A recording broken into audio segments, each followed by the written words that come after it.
ঈদের ছুটিতে জমি জমা নিয়ে যে কাজগুলো করে রাখতে পারেন। ঈদের ছুটিকে শুধু ঘোরাঘুরি বা বিশ্রামের সময় ভাবলে চলবে না।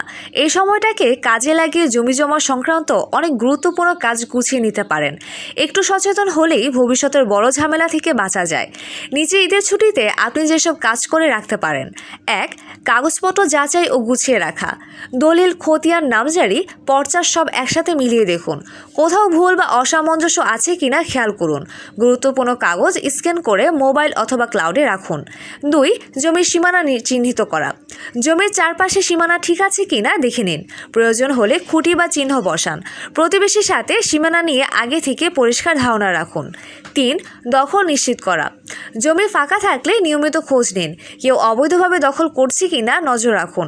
প্রয়োজনে স্থানীয়ভাবে সাক্ষী বা পরিচিত লোক দিয়ে নজরদারি রাখুন। 4.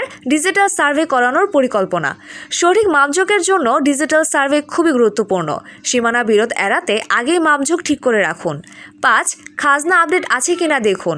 খাজনা বাকি থাকলে পরিশোধের প্রস্তুতি নিন। রসিদ সংগ্রহ করে নিরাপদে রাখুন।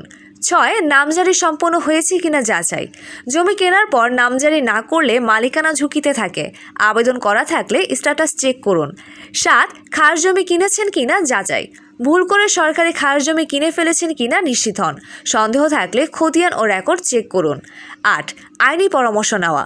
জমি নিয়ে কোনো ঝামেলা থাকলে আইনজীবীর সাথে কথা বলুন। প্রয়োজন হলে আগেই ব্যবস্থা নিন। ছোট কিন্তু গুরুত্বপূর্ণ টিপস: যার দখল তার জমি, এই ধারণা সবসময় ঠিক না। দলিল প্লাস খতিয়ান প্লাস দখল সব মিলিয়ে আসল মালিকানা প্রমাণ হয়।